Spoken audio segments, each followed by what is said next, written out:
नमस्कार, अपना बिहार देख रहे हैं आप। आपके साथ मैं हूं शिप्रा झा। बुलेटिन की शुरुआत करेंगे बड़ी खबर के साथ और बड़ी खबर ये कि लालू प्रसाद यादव के बेहद करीबी और पूर्व विधायक भोला यादव को सीबीआई ने दिल्ली से गिरफ्तार कर लिया है। भोला यादव फिलहाल दिल्ली स्थित सीबीआई मुख्यालय में हैं और उनसे वहां पूछताछ की जा रही है। आज सुबह ही सीबीआई ने एक साथ भोला यादव के कई ठिकानों पर छापेमारी की और ये दो तस्वीर हम आपको दिखा रहे हैं आपके टीवी स्क्रीन पर। देखिए, पटना में भोला यादव के घर पर रेड की गई, तो वहीं दूसरी तस्वीर उनके दरभंगा स्थित आवास की है। वहां भी दो ठिकानों पर रेड चल रही थी। भोला यादव की गिरफ्तारी पर बीजेपी का कहना है कि लालू परिवार ने जो कुछ किया वो परत दर परत सामने आ रहा है। भोला यादव उसी परत के हिस्सा हैं।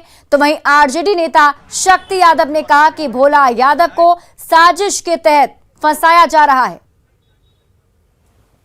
कई मामले हैं। अब किन मामलों पे, चूंकि लगातार बिहार में कई चीज़ों में उन लोग का इन्वॉल्वमेंट रहा है। अब सीबीआई ने किस चीज़ पर संज्ञान लिया है उसकी जानकारी तो अभी सीबीआई देगी, लेकिन जिस प्रकार से चीज़ें नज़र आ रही है अभी तो छापा हुआ है। विषय पूरी तरह से निकल के आने के बाद ही इस पर कमेंट किया जा सकता है। वो रेलवे में भर्ती वाला जो मामले पे उनकी गिरफ्तारी के बाद आ रही है। देखिए, जिस प्रकार से बिहार के युवाओं को ठगने का काम लालू यादव जी और उनकी पार्टी ने किया है और कहीं ना कहीं कह सकते हैं कि जमीन के अगेंस्ट जॉब जो उन्होंने हैशटैग के रूप में काम किया, तो कहीं ना कहीं बिहार के लोगों को ठगने का जो काम किया है उस पर तो कार्रवाई होगी। अब जो लोग भी इसमें संलिप्त हैं वो पकड़े जाएंगे। सीबीआई का मिसयूज का, दुरुपयोग का एक प्रकाष्ठा है।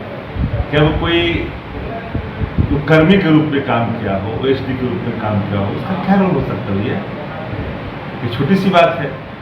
इतनी बात अगर देश की सरकार नहीं समझ रही है, दुरुपयोग कर रही है, मिसयूज कर रही है, खुद ही स्थापित कभी नहीं कर पाई सीबीआई। जमीन के बदले नौकरी, जमीन देने वाला बोलिए रहा है कि हम नौकरी के लिए जमीन बेचा है। आप कैसे मान रहे हो भाई? जमीन बेची जाती है लगायत में, जमीन बेची जाती है अपने लोगों के बीच में। जब अपना लोग नहीं लेता तब जमीन कहीं बाहर बेची जाती है। जमीन को कैसे जोड़ रहे हैं? कौन इसको सिद्ध करेगा? पहले हमको बता दें। लालू जी के नजदीकी थे, लालू जी के ओएसडी थे। जब लालू जी रेल मंत्री थे तो उस समय रेल मंत्री के रहते कई सारे घोटाले हुए थे। आईआरसीटी का मामला था, भर्ती घोटाला था, तो उन घोटालों की जांच सीबीआई कर रही है और उस मामले में संलिप्तता भोला यादव की भी होगी। उसी आधार पर जो है सीबीआई ने गिरफ्तार किया है। सीबीआई भोला यादव से आईआरसीटीसी स्कैम मामले में 4 दिन पहले पूछताछ की थी, जिसके बाद आज उनके ठिकानों पर छापेमारी की गई और दिल्ली से भोला यादव की गिरफ्तारी भी हुई। आपको बता दें कि भोला यादव लालू परिवार के बेहद करीबी हैं। 2015 के विधानसभा चुनाव में वो बहादुरपुर सीट से विधायक भी चुने गए थे। हालांकि हालिया के चुनाव 2020 में वो हायाघाट सीट से चुनाव हार गए थे। उनको लालू प्रसाद यादव का हनुमान भी कहा जाता है और अब ये हनुमान सीबीआई के शिकंजे में है। सीबीआई फिलहाल उनसे पूछताछ कर रही है। आपको बता दें कि दिल्ली में सीबीआई स्थित कार्यालय में भोला यादव मौजूद हैं, जहां उनसे पूछताछ चल रही है और इसके अलावा भोला यादव के 4 ठिकानों पर छापेमारी की जा रही है, जिसमें पटना के 2 लोकेशन हैं और दरभंगा के 2 लोकेशन बताए जा रहे हैं। और हमारे साथ हमारे सहयोगी शंकर आनंद लाइव जुड़े हुए, सीधे उनका रुख कर लेते हैं। शंकर, देखिए बहुत देर से पूछताछ चल रही है, तो आपसे ये ताजा अपडेट जरा अभी बताइए कि क्या कितने घंटे हो गए इस पूछताछ को और आगे क्या कार्रवाई हो सकती है? सीबीआई की टीम आगे क्या करने वाली है?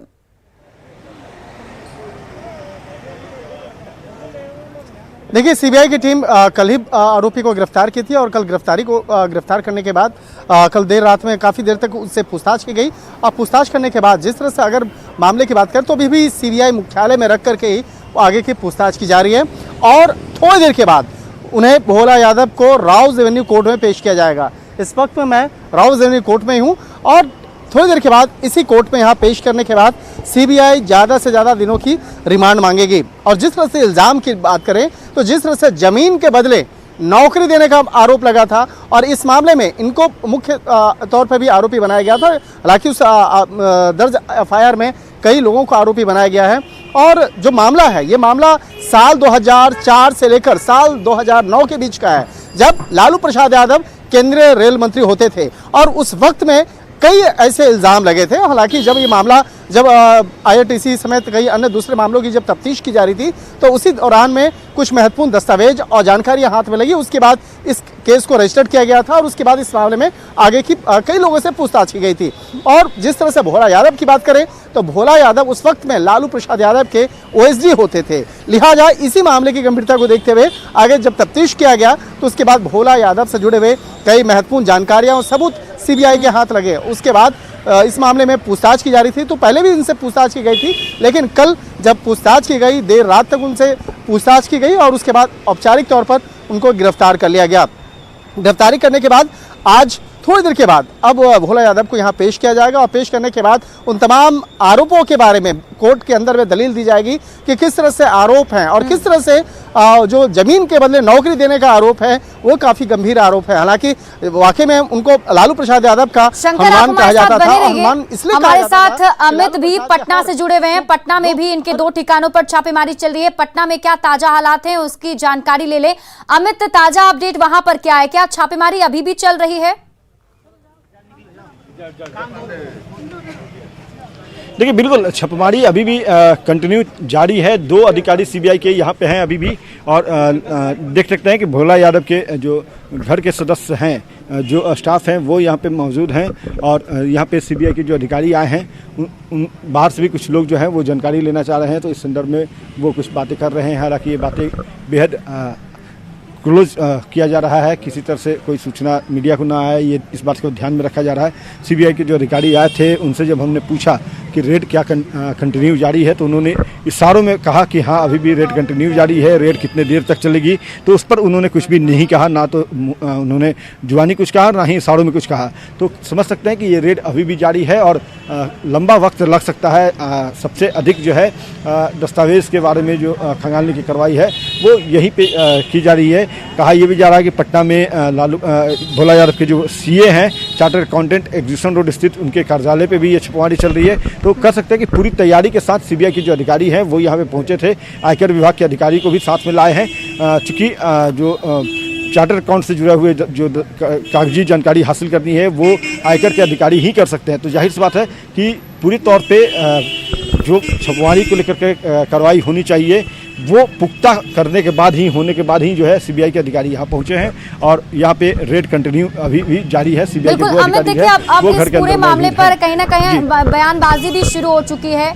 अलग अलग नेता जो हैं अपनी अपनी प्रतिक्रिया दे रहे हैं, आरोप प्रत्यारोप का दौर भी शुरू हो चुका है। राजनीति के हिसाब से अगर देखें तो इस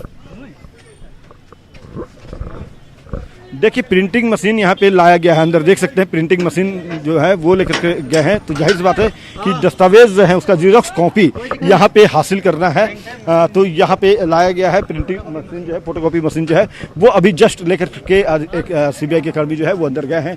तो जाहिर सी बात है कि मसला गंभीर समझ में आ रहा है इससे, क्योंकि जो भी फोटोकॉपी करने दस्तावेज जो बरामद हुए हैं उसके फोटोकॉपी करना है और उस पर जो इनिशियल लेना होगा वो भोला यादव के जो परिवार के जो लोग हैं, पत्नी या करीबी जो लोग हैं उनसे CBI इनिशियल लेगी। तमाम दस्तावेज जो बरामद करेंगे तो जाहिर से बात है कि अब समझा जा सकता है कि यहाँ से जो जिन दस्तावेजों को खंगालने के मकसद से यहाँ CBI के अधिकारी पहुंचे थे, कहीं न कहीं वो मकसद जो है वो संभवतः पूरा होता नजर आ रहा है। और इस CBI की हर एक एक्शन से ये जरूर समझा जा सकता है कि जो छापेमारी चल रही है उसमें जरूर CBI को कुछ अहम दस्तावेज हाथ लगे। शंकर हमारे साथ दिल्ली से जुड़े हुए, उनका रुख कर लेते हैं। शंकर, देखिए अभी भी पटना में छापेमारी चल रही है और अब तो CA के आवास पर भी छापेमारी शुरू हो गई है। दिल्ली में बस कुछ ही देर के बाद उन्हें राउज एवेन्यू कोर्ट में भी पेश किया जाना है। क्या लगता है कितने दिन का रिमांड CBI मांग सकती है?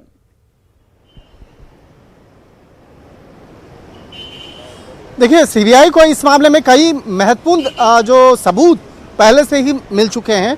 18 मई को CBI के द्वारा इस केस को दर्ज किया गया था। 18 मई को जब इस मामले को दर्ज किया गया था उस वक्त में CBI के द्वारा 17 लोकेशन पर एक साथ छापेमारी की गई थी। जो 17 लोकेशन पर छापेमारी की गई थी और उसी छापेमारी के दौरान उन तमाम दस्तावेजों को इकट्ठा किया गया था, तमाम सबूतों को इकट्ठा किया गया था और सबूत को इकट्ठा करने के बाद ही उस वक्त में तमाम प्रक्रियाओं का अंजाम दिया गया था। देखिए सामान्य तौर पर पुलिसिंग की कार्रवाई, पुलिस के द्वारा कार्रवाई और जांच एजेंसियों की कार्रवाई में क्या फ़र्क होता है। पुलिस किसी भी आरोपी को गिरफ्तार करने के बाद सबूत इकट्ठा करती है सामान्य तौर पर, लेकिन सीबीआई या ईडी की अगर बात करें तो ये जांच एजेंसियां तमाम सबूतों को पहले इकट्ठा करती है और इकट्ठा करने के बाद उससे मामले में हर एक कनेक्शन को खंगालती है। उसके बाद उस मामले में एफआईआर रजिस्टर करती है और एफआईआर रजिस्टर करते ही उस मामले में छापेमारी की प्रक्रिया को अंजाम देती है। तो 18 मई को जब सीबीआई के द्वारा जब छापेमारी की गई थी 17 लोकेशन पर, तो इतना समझ लीजिए कि 18 मई तक सीबीआई के पास कई महत्वपूर्ण सबूत, दस्तावेज वो उनको मिल चुके थे। उसी के आधार पर वो उस केस को रजिस्टर किया गया और उसके बाद छापेमारी की गई थी। 18 मई से लेकर अभी तक की तारीख में बात करें तो सीबीआई के द्वारा कई लोगों का कई आरोपियों, अन्य आरोपियों का बयान भी दर्ज किया गया। उसके बाद भोला यादव की गिरफ्तारी हुई है, क्योंकि भोला यादव काफी रसूखदार वाले माने जाते हैं और जिस तरह से लालू प्रसाद यादव के साथ बिल्कुल शंकर, आप इस पूरी खबर पर नजर बनाए रखिए। बहुत बहुत शुक्रिया तमाम जानकारी के लिए और अमित आपका भी बहुत बहुत शुक्रिया पटना से तमाम जानकारी साझा करने के लिए। बढ़ते हैं आगे। भोला यादव लालू प्रसाद यादव के साथ साए की तरह रहते थे और जब से लालू प्रसाद दिल्ली शिफ्ट हुए तब से ही वे उनके साथ ही रहते थे। दिन भर साथ रहने के बाद रात में बिहार निवास आकर रुका करते थे। आरजेडी अध्यक्ष लालू प्रसाद यादव के बेहद करीबी पूर्व विधायक भोला यादव को सीबीआई ने गिरफ्तार किया है। दिल्ली में उनकी गिरफ्तारी हुई है। मुद्दा जमीन से जुड़ा हुआ है, नौकरी के बदले जमीन देने के संबंधित मामला है और उसी मामले में भोला यादव की गिरफ्तारी हुई है। सूत्रों के मुताबिक कल उन्हें पूछताछ के लिए बुलाया गया था सीबीआई की तरफ से, जहां उनकी गिरफ्तारी हो गई है। भोला यादव दिल्ली में बिहार निवास में पिछले 6 जुलाई से रह रहे थे। चूँकि 6 जुलाई को ही लालू प्रसाद यादव को दिल्ली शिफ्ट किया गया था। दिल्ली एम्स जब उनके स्वास्थ्य संबंधी परेशानी हुई थी उसके बाद पटना से दिल्ली लाया गया था एयर एम्बुलेंस से। उसके बाद से लगातार भोला यादव दिल्ली में रह रहे हैं। इसी बिहार निवास में कमरा नंबर 207 में यहाँ उनके नाम से अभी भी बुकिंग है। भोला यादव तब से यहीं पर रह रहे हैं और लगातार एम्स में लालू प्रसाद यादव के साथ रहे। रोज़ जाते थे और रोज़ शाम में आकर के यहीं पर रुकते थे। लेकिन लालू प्रसाद यादव की जो कि स्वास्थ्य में सुधार हुआ उसके बाद वो दिल्ली शिफ्ट कर गए मीसा भारती के आवास में। फिर भी भोला यादव के नाम से भी यहाँ पर बुकिंग है। 207 नंबर कमरे में भोला यादव दिल्ली में ही रह रहे हैं, लेकिन उनकी गिरफ्तारी सीबीआई द्वारा की गई है इस पूरे मामले में। कैमरामैन गौरव गिरी के साथ अमितेश, न्यूज़ 18 दिल्ली। और दरभंगा स्थित भोला यादव के घर में सीबीआई की टीम मौजूद है। सीबीआई की टीम ने भोला यादव के घर से एक डायरी बरामद की है जिसमें कई खुलासे हो सकते हैं। इसमें आशंका जताई जा रही है कि कुछ महत्वपूर्ण पॉइंट्स सीबीआई को मिल सकता है। भोला यादव के घर पर उनके रिश्तेदार भी मौजूद हैं जिनसे पूछताछ जारी है। कौन सी टीम थी, कौन आए थे? सीबीआई। क्या कितने सदस्यीय टीम थी? 5 सदस्य। क्या सब पूछताछ कर रही थी आप लोग? हमसे पूछने में सिर्फ मेरे से पूछा मुझे कौन है, था हम बोले कि हम भगनी है। बोलकर रूम खोले तो रूम खोल दिए बच्चे के साथ अपन। क्या सब खोज रहे थे यहाँ पे? अब क्या सब खोजे, मतलब नहीं कुछ मिला। कुछ ले भी गए साथ में? डायरी था कुछ। राजद नेता भोला यादव के घर पर छापेमारी की गई है। अभी इस समय हम सोनकी थाना क्षेत्र के छपकियाही गांव में हैं और यही पैतृक आवास है भोला यादव का, जहां पर अभी हम खड़े हैं। ये पैतृक आवास है, इधर घर है और साइड में जो है दलान है जहां पर भोला यादव आते हैं तो यहीं पर रुकते हैं और कार्यकर्ताओं से बात करते हैं। जो यहाँ जानकारी मिल रही है उसके अनुसार 2 घंटे से ऊपर यहाँ पे टीम रही। साथ ही एक यहाँ पे कमरा था जिस पर ताला लगा हुआ था, जिसे घर वालों से चाबी मांगने के बाद उस कमरे को खोला गया। खोलने के बाद कुछ कागजात जो है यहाँ पर खंगाला गया सीबीआई के द्वारा। जो आप देख सकते हैं कि जो कागजात हैं जिसे खंगाला गया है, जो उनके काम का नहीं था वो यहाँ पे छोड़ गए हैं सीबीआई के। वहीं घर वालों के द्वारा बताया जानकारी दी गई है कि एक डायरी जिस पर कुछ लिखा हुआ था भोला यादव के द्वारा, वो डायरी यहाँ से बरामद किया गया है और वो डायरी लेकर सीबीआई अपने साथ गए हैं। वहीं देखिएगा कुछ पासबुक भी रखा हुआ है, लेकिन सीबीआई उसे जरूर खंगाली होगी लेकिन उसके काम का नहीं था, इसी के लिए वो पासबुक यहीं पर है। लेकिन एक डायरी को जो है सीबीआई की टीम लेकर यहाँ से गई है और पूरे घर को जो है खंगाला गया है। जो भी सीबीआई के कागजात उन्हें महत्वपूर्ण लगा वो लेके साथ में गई है। घंटों तक सीबीआई यहाँ पर रुकी और इसके बाद यहाँ से गई है। विपिन कुमार, न्यूज़ 18 दरभंगा। और अब बात कुछ अन्य खबरों की। बिहार के सिवान में इन दिनों जम्मू कश्मीर से एनआईए की टीम आकर आतंकी कनेक्शन से जुड़े तार की जांच कर रही है। इसी कड़ी में एक और बड़ी खबर सामने आई कि सिवान के एसपी शैलेश कुमार सिन्हा ने जिले के कई थानों को अलर्ट कर दिया है। बीते मंगलवार को एसपी कार्यालय से एक पत्र जारी हुआ जिसमें 4 युवकों के नाम हैं। बताया गया है कि जम्मू कश्मीर के इलाके में आतंकवादी गतिविधियों को अंजाम देने में इनके नाम सामने आए हैं। बता दें कि बीते सोमवार को ही एनआईए की टीम सिवान मंडल कारा में बंद याकूब खान को कोर्ट में पेश की थी और इसके बाद उसे अपने साथ लेकर चली गई। कहा जा रहा है कि याकूब आतंकी कनेक्शन से जुड़े कई तरह के राज को खोल सकता है। जिन 4 लोगों का नाम सामने आया है वे बड़हरिया थाना, महाराजगंज थाना, पचरुखी थाना और बसंतपुर थाना इलाके के रहने वाले हैं। एनआईए की टीम सिवान पहुंचकर इनकी पूरी हिस्ट्री खंगाल रही है। एसपी कार्यालय से जो पत्र जारी हुआ है उसमें यह भी कहा गया है कि इन लोगों पर जिले के अलग अलग थानों में पहले से भी कई मामले दर्ज हैं। और पटना से बड़ी खबर आपको बता दें, एम्स के पास ट्रक ने महिला को कुचल दिया है। इस वक्त की बड़ी खबर पटना से आपको बता रहे हैं। एम्स के पास ट्रक ने महिला को कुचल दिया।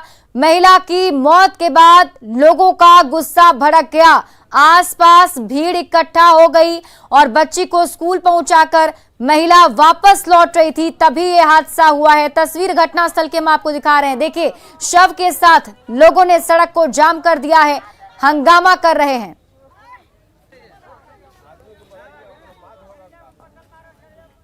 मधेपुरा में आज सुबह 10 दुकानों में आग लग गई जिसमें लाखों की संपत्ति जलकर खाक हो गई। घटना उदा किशुनगंज अनुमंडल के आलमनगर की है। आग की चपेट में कई छोटी दुकानें जो हैं वो आ गई। मौके पर पहुंची फायर ब्रिगेड की टीम ने काफी मशक्कत के बाद आग पर काबू पाया। बताया जा रहा है कि आग शॉर्ट सर्किट की वजह से लगी थी।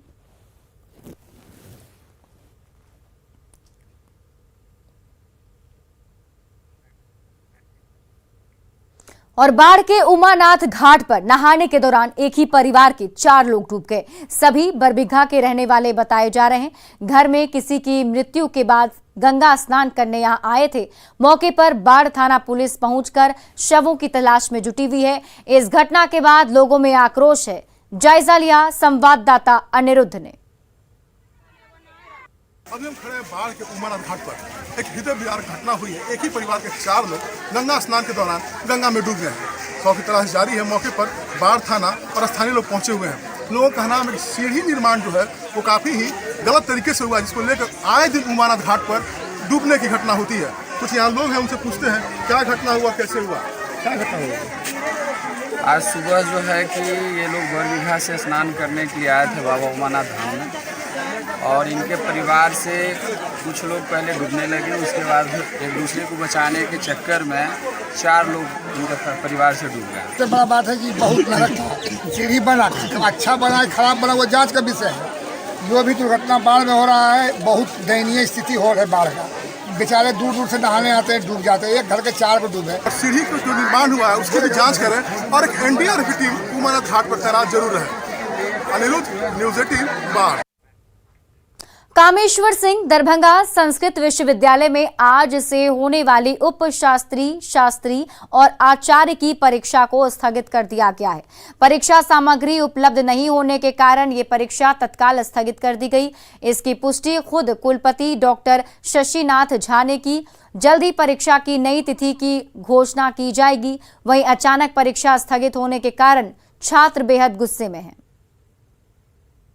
बोलती है कि पैसा नहीं है, ये नहीं है, सामग्री नहीं आ पाई है। विश्वविद्यालय के द्वारा लिस्ट जारी किया जाता है, 1140 रुपया है उपशास्त्री का फॉर्म भरा है, और कॉलेज में 1500 रुपया लिया जाता है। जो बच्चे 1500 नहीं दे पाते हैं उनसे ज़बरदस्ती कहा जाता है कि फॉर्म नहीं भराएगा, ये नहीं होगा। ज़बरदस्ती 1500 जब लिए हैं, इतना एक्स्ट्रा पैसा लिया, फॉर्म भराया जाता है, फिर भी एग्जाम इतना लेट है। फिर भी बताया जाता है कि पैसे की कमी के कारण एग्जाम नहीं हो पाया, पेपर नहीं आ पाया, क्वेश्चन नहीं आ पाया। ये सभी परीक्षाएँ होनी है, तो उपशास्त्री, शास्त्री और आचार्य की परीक्षाएं होनी थी। सब तैयारी हो गई थी। उत्तर पुस्तिका में कॉपी आंसर बुक के लिए ललित नारायण मिथिला विश्वविद्यालय के प्रेस से बातें हुई थी। वो स्वीकार कर लिया था कि हम दे देंगे, 1 सप्ताह में दे देंगे। उनको पत्र भी दे दिया गया। अचानक आ गया कि नहीं हम नहीं कर सकते हैं।